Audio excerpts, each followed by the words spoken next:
Assalamualaikum warahmatullahi wabarakatuh. Sahabat tafsir Quran dirahmati Allah Subhanahu wa taala. Alhamdulillah, kita bersyukur pada Allah. Alhamdulillahilladzi ahyana ba'da ma amatana wa ilaihin nusyur. Ya, segala puji bagi Allah yang telah menghidupkan kita setelah kita mati. Dan hanya kepadanya kita semua ini akan kembali kepada Allah Subhanahu wa taala. Sahabat tafsir yang dirahmati Allah, sapa pagi kita kali ini melanjutkan serial fitnah dunia yang terungkap, termaktub di dalam surah Al-Kahfi yang setiap hari Jumat kita baca. Apa fitnah kedua yang diungkapkan dalam surat Al-Kahfi ini? Yaitu fitnah, yaitu ujian harta benda. Ya, harta ini seperti dikatakan dalam Al-Quran, surat At-Taghabun 15, Al-Anfal 28, itu adalah innama amwalukum wa auladukum fitnah. Harta itu adalah fitnah, hati-hati. Harta benda, ya, membuat kita silau, membuat kita lupa diri. Makanya Allah membuat perumpamaan di situ adalah kisah dua pemilik dua kebun. Ya, wadrib lahum mathalar rajulaini ja'alna li ahadima jannataini min a'nabi wa fafnahuma binakhlin wa ja'alna bainahuma zar'a. Oh, hebat dia. Dikaruniakan oleh Allah pemilik kebun. Ya, dia pemilik kebun. Yang kebunnya dapat konsesi lahannya, Masya Allah, Tabarakallah. Ya, luasnya kebunnya itu sejauh mata memandang. Oh, nggak selesai diitari, dikelilingi sama kuda yang berjalan ya cepat dari berbagai penjuru. Mungkin dia harus pakai helikopter zaman sekarang. Ya, mungkin juga saking luasnya lahan yang dia miliki ini. Ya, luar biasa. Ya, ini kalau kita punya kebun yang banyak, yang luas, yang hasilnya Masya Allah. Ini kebunnya digambarkan dalam Al-Quran itu dua kebun di kiri kanan.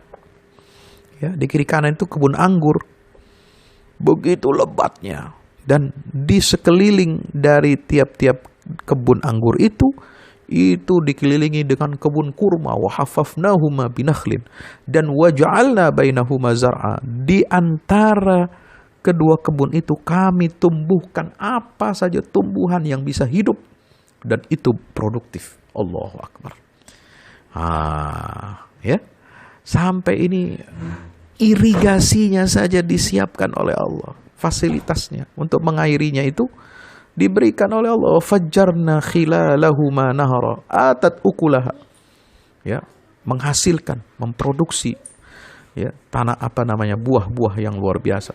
Bahkan irigasinya, ya, Allah alirkan sungai di antara ya belahan dua kebun itu. Masya Allah. Jadi tidak keluar biaya apa-apa. Begitu luar biasa nikmat dari Allah. Tapi dia sombong, ya, ketika dia bercakap-cakap dengan sahabatnya yang miskin, yang tidak punya harta, yang tidak punya anak. Dia mengatakan, ana aktsaru minka malan wa azzu nafara.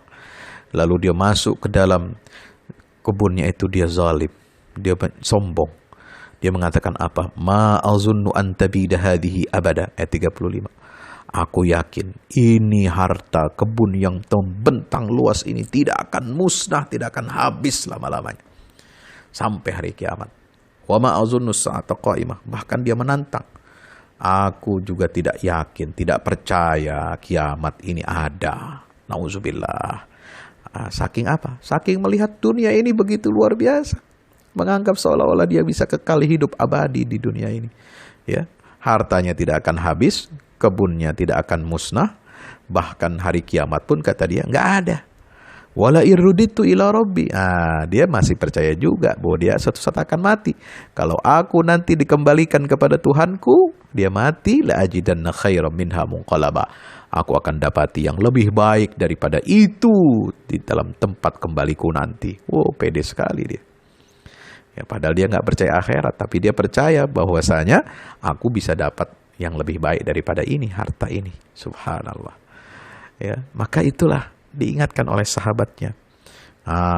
Kalau kamu masuk ke dalam kebunmu, ingat, Masya Allah, la quwata illa billah. Lalu dia diingatkan dengan apa? Allah bisa saja mencabut semua nikmat itu dengan apa? Mengirimkan petir. Mengirimkan petir yang menghanguskan, menyambar ya membakar semua kebun itu sampai licin tanahnya, nggak bisa ditumbuhi lagi. Atau airnya itu kering, tadi kan ada sungai ya, fajarna khilalahuma nahra, dia kering, au yusbiha ma'u ghauran, kering, nggak bisa lagi mengairi apa-apa. Wa uhita bi thamari, kemudian hancur semua. Maka dia melihat apa? Dia membolak-balikan dua tangannya. Sudah hangus semua, sudah hilang semua. Bahkan tangkai-tangkai penyangga-penyangga pohon anggurnya pun sudah hancur semuanya. Ya laitani lam usyrik bi rabbi ahad. Disitulah dia merasa menyesal. Kenapa aku berbuat syirik kepada Allah Subhanahu. Padahal dia tidak menyembah objek, patung, berhala selain Tuhan selain daripada Allah. Artinya apa di sini? Dia memberhalakan hartanya. Dia menuhankan hartanya. Dia menjadikan itu semua sebagai sebab ya, merasa dirinya ini kekal abadi, tidak percaya akhirat, tidak percaya kepada kehendak Allah Subhanahu wa taala. Maka inilah ujian harta benda dunia. Maka Allah memberikan solusi kepada kita. Apa solusi? Maka supaya kita selamat dari fitnah harta dunia ini, satu, memahami hakikat dunia, bahwa hakikat dunia ini sementara. Dia fana dan akhirnya hancur seperti siklus tanaman, dari awal tumbuh, lalu mekar, lalu berbuah, lalu layu, lalu kering dan hancur. Ya, tanaman itu, ya, tumbuh-tumbuhan itu, ya, hancur diterbangkan oleh angin. Itulah ayat 45. Wadrib lahum mathalan hayatid dunya kama in anzalnahu minas sama faqtalata bihi nabatul ardi fa asbaha hashiman tadruhu ar-riyah wa kana Allahu ala kulli syai'in muqtadira. Apa solusi yang kedua? Allah hadirkan untuk kita selamat dari fitnah harta dunia ini, yaitu sibukkan diri kita dengan akhirat. Al-mal wal banun zinatul hayatid dunya wal baqiyatus salihat khairun inda rabbika thawaban wa khairun amala. Sibukkan diri kita dengan apa? Menanam kebaikan. Ya, harta anak itu perhiasan sementara, tapi yang kekal bagi kita adalah tabungan kita, amal soleh kita. Al-baqiyatus salihat, itulah pahalanya lebih baik dan lebih memberikan pengharapan untuk kita nanti di yaumil qiyamah. Maka itu amal untuk akhirat itu adalah modal yang dibawa mati dan bersifat kekal. Amal akhirat ini al-baqiyat, dia akan kekal amal saleh itu. Kita petik hasilnya di hari kiamat. Dan yang kedua, selain sibukkan diri dengan amal akhirat, ya, dengan baqiyatus shalihat, kita juga harus muhasabah diri terus menerus. Ya, introspeksi sebelum nanti kita akan dihitung semua amal kita oleh Allah Ta'ala.